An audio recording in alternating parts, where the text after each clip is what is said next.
Почитувани представници на медиумите, почитувани граѓани, им честитам на припадниците на Министерството за внатрешни работи, кои беа дел од организацијата на вчерашниот фудбалски надпревар кој се одигра во Скопје. Следејќи ги стандардните процедури за организација на настани, беше формиран оперативен штаб со кој раководеше директорот на Бирото за јавна безбедност, а во него учествуваа помошниците директори, началниците од Бирото за јавна безбедност, од Управата за безбедност и контраразузнавање и оделите во рамките на Министерството.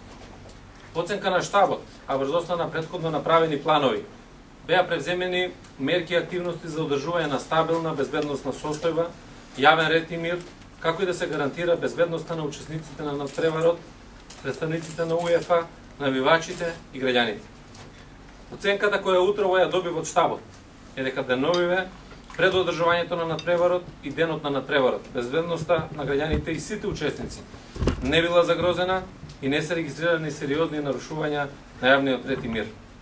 Приведени се 14 лица, од кои 6 странски државјани и 8 македонски државјани.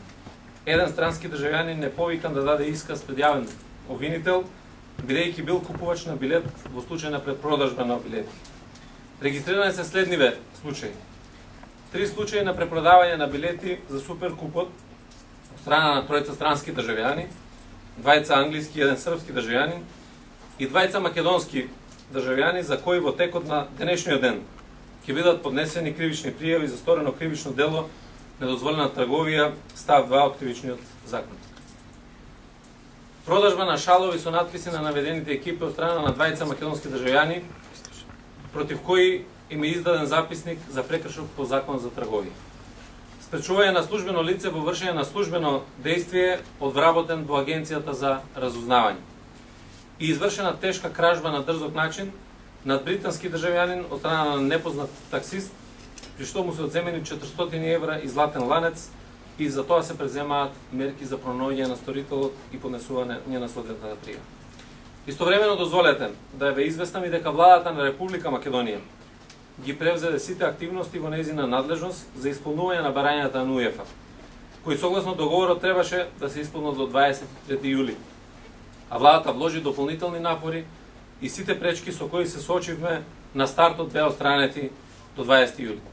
Голема благодарност до вработените на владата и јавните предпријатија кои со својот ангажман допринесоа за позитивна промоција на Република Македонија пред светската јавност.